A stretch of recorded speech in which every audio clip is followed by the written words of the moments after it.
Jeff Cooper on rifles. That's what we're going to talk about today on Gunfighter Life.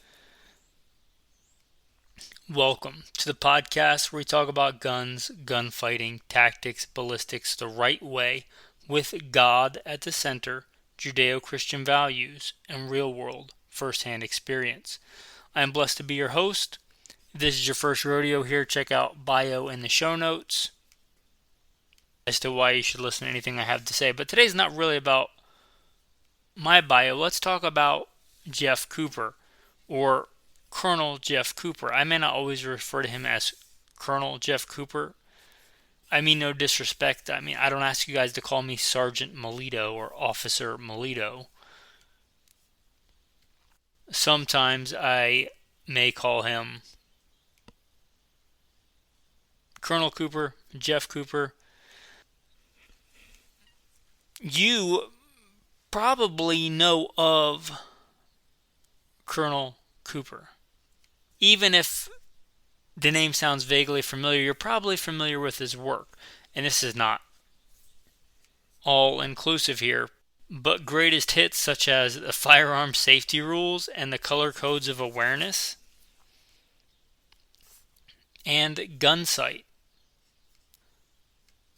So you're probably, again, even if you're not primarily familiar with him, you are probably familiar with his work, whether you know it or not. He is one of the major influencers in the 20th century. I recently got a book for my birthday. My wife got me the present of Jeff Cooper, To Ride, Shoot Straight, and Speak the Truth. The things we'll do sometimes when we have time is go to the library together. She had seen me reading this book at some point, and she bought me a copy. I was perusing it, drawing in it with pencil, getting some of the key things I wanted to talk about. This book encompasses more than just rifle stuff. However, today I'm going to drill down on Jeff Cooper on rifles. This book, keep in mind, copyright 1988. And that was when it was copyrighted. Likely he formulated these ideas and stuff, obviously, sometime prior to that. How much prior, I don't know. But just keep that in mind as we read along here. Now, this is under the heading in the book, The General Purpose Rifle. So put that on the back burner in your brain, the General Purpose Rifle. One of the first quotes I highlighted, little of importance has been done to improve the rifles with which we greeted the turn of the century. He's talking about the last century, mind you. Consider that. And we have had some advancements that I wouldn't call Cerakote like a giant leap forward. There have, the concept of the assault rifle came into its own. But if we talk about bolt actions, right, so my favorite go-to bolt action is still variants of a pre-64 Winchester Model 70, which is a variant of the 1903 Springfield, which is a variant of the late 1800s Mauser. Direct lineage there, and the basic design is pretty similar. This one slapped me in the face when I read it, and keep in mind, this is 88. We have dwelt too heavily on cartridge variation, forgetting that all modern cartridges will do very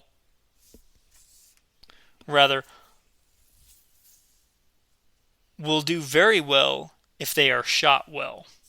I'm going to read that again with all the stuff going on with cartridges.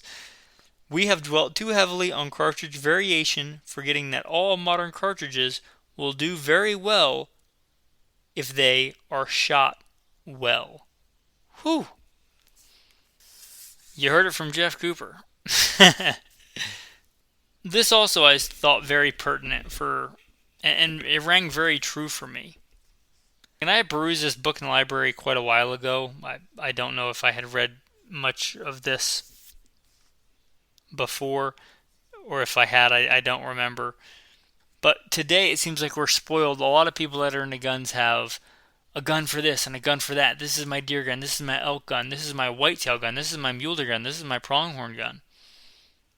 This is my AR. This is my battle rifle. This is my urban counter sniper on Wednesday rifle.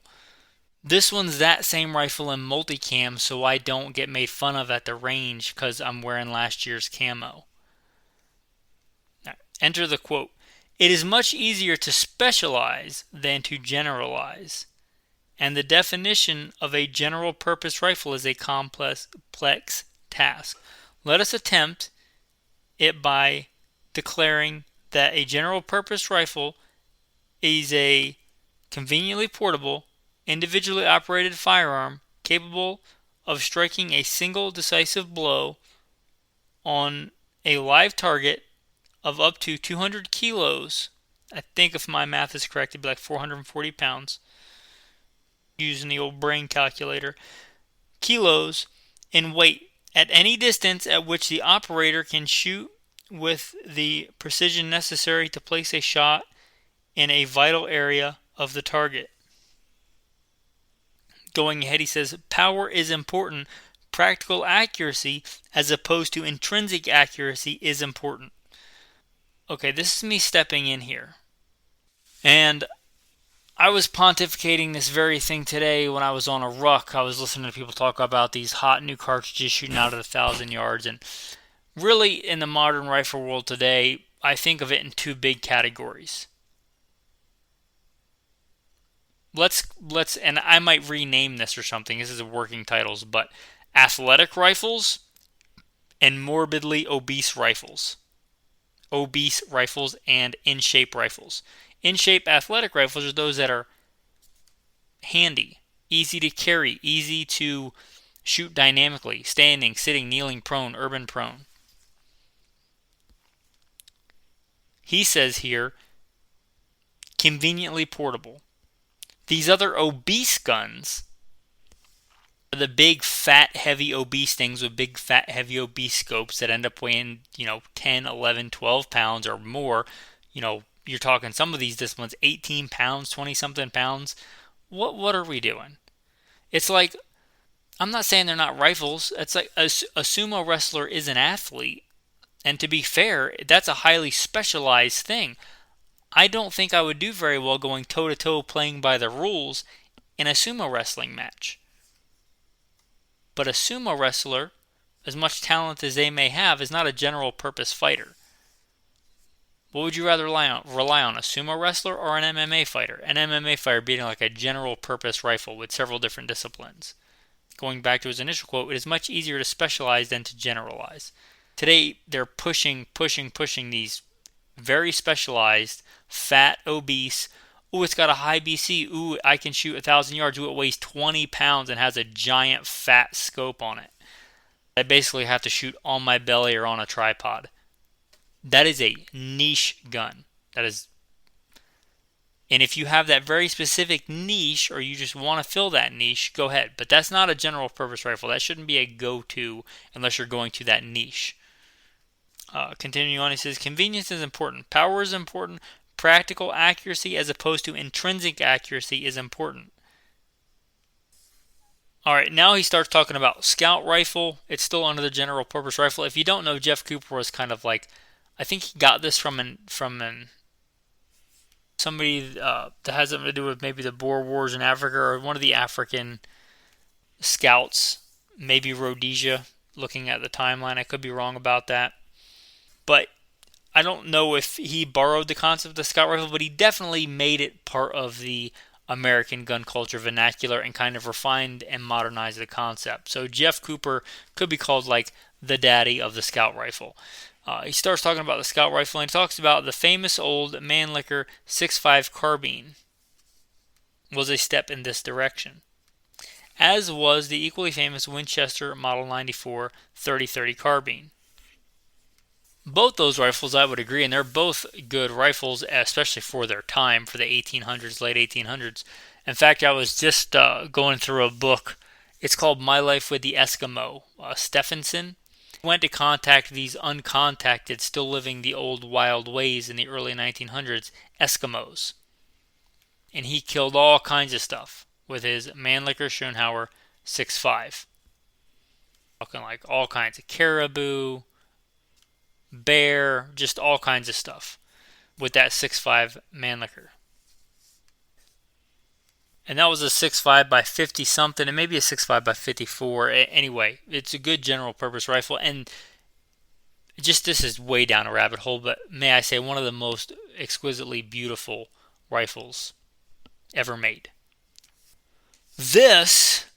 I thought this was something new. I remember this coming about in like the early 2000s when I started getting into like the longer range shooting stuff, and then realized that what am I doing here? This is a little bit ridiculous.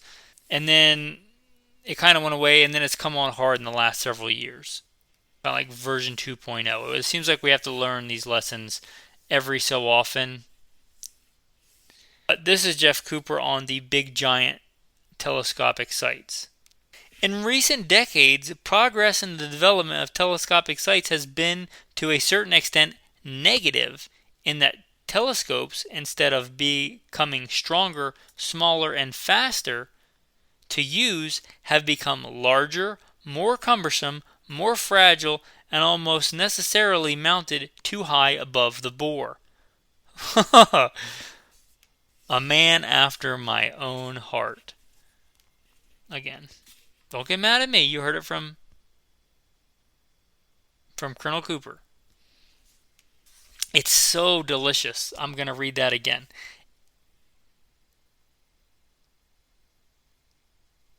The development of telescope sights has been to a certain extent negative, in that telescopes, instead of becoming stronger, smaller, and faster to use, have become larger, more cumbersome, more fragile, and almost necessarily mounted too high above the bore.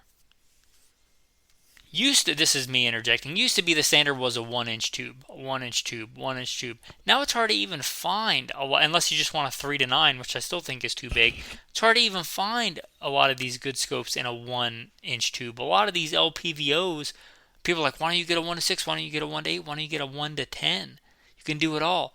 Yeah, at the cost of being fat and obese again, at the cost of setting a sumo wrestler on top of your gun. A lot of those have 30 something, 34 millimeter tubes. I would rather have the well balanced, sleek, svelte nature of a 1-inch tube. Continuing on, this is going back to the book.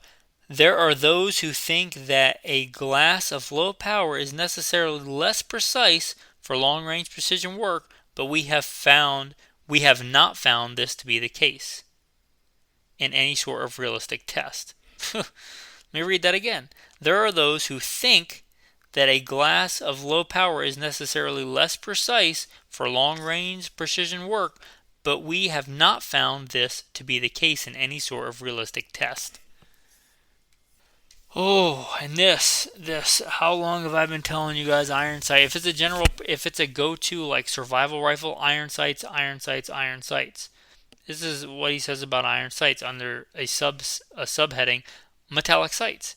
Reserve iron sights are held to be desirable for a proper scout rifle. Let's continue, shall we? Heavy barrels, so popular on target guns, have no place on a general purpose rifle. Let me read that again. The heavy barrels, so popular on target guns, have no place on a general purpose rifle. This is desirable on the range, but not in the field. And the natural habitat of the scout rifle is the field rather than the bench. This is more specific to bolt actions, but he says two-lug 90-degree rotation was favored, as was the traditional Mauser claw extractor and positive ejection. Smoothness and reliability were found wanting in most modern commercial actions. Again, I'm a big fan, and I have been for a while, of the pre-64 Winchester, you might say Mauser, kind of the same thing, type action. Controlled round feed, giant, massive claw extractor. Let's see about triggers. The trigger system should be smooth and clean and provide a 3-pound glass rod release. That's a good That's pretty good. Three pounds on a good general purpose rifle. Yeah, I'm about it. That's a good weight. This one, I want you to chew on it. Now this, I come from an infantry background, right? Primary MOS in the Marine Corps, infantry, primary MOS in the Army, infantry. I'm an old school infantryman, but I want you to pontificate on this. In battles between opposing forces of infantry, the need for continuity of fire in order to suppress the enemy and gain what is known as fire superiority over him is quite evident. Whether a man alone may ever have any such need is not so evident. I think there's a time and a place for a battle rifle. That time and place would be on a battlefield. And, the subtitle of the podcast is Survival Guns. Gunfighter Life Survival Guns. But I think too many people, when they think survival scenario, they go to Red Dawn. I'm not saying something like that could never happen. I've been to war in my lifetime. Empires collapse, people invade, things happen. But is that the most realistic? Is that the only rifle that you have as a battle rifle, or is that the only thing you train on? Because I've been to war, and I think there's a time and a place for those rifles. But is that the only scenario or the most likely scenario or the attributes that you should be looking for in a rifle? That is something you should pontificate and think about on your own. He also continues on to say, what I am driving at is that in nearly all individual situations, the rifleman is going to need range, power, control, and ease of movement more than volume of fire. I'm not going to completely discount volume of fire.